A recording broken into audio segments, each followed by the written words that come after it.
I'm not always very good about it, but I try to read Nobel Prize winners as they are announced. Sometimes I do a good job of it, sometimes I don't. But um, when Herta Muller won the Nobel Prize a few years ago now, I went out and bought this book of hers called The Land of Green Plums by Hurta Muller, translated from the German by Michael Hoffman. And I have to say, I don't know what it was, if it was the translation or what, but I don't really see what all the fuss is about. Um,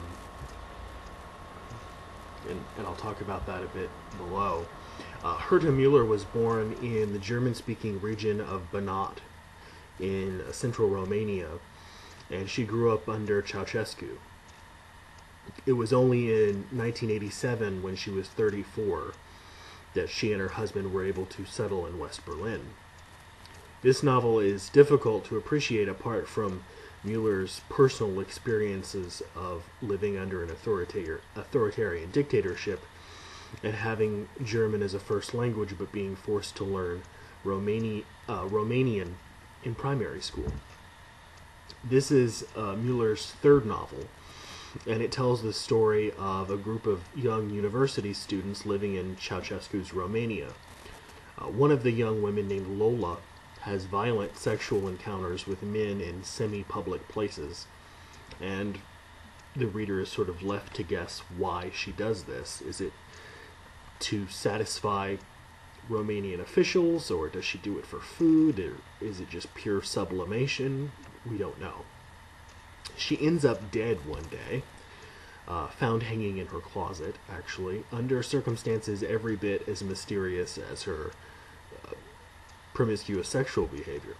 Everyone's lives are full of paranoia, angst, and fear of being turned into the state officials, who filter into and out of the characters' lives in both latent and manifest forms. Unlike her friend who committed suicide, or was she killed? Again, we don't really know. The narrator of the novel decides to immigrate to Germany to face an uncertain future.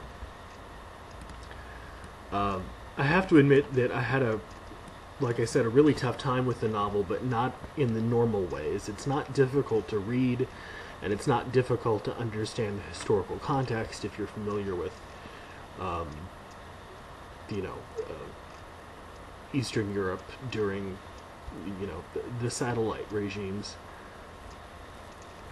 It simply offered nothing new for me.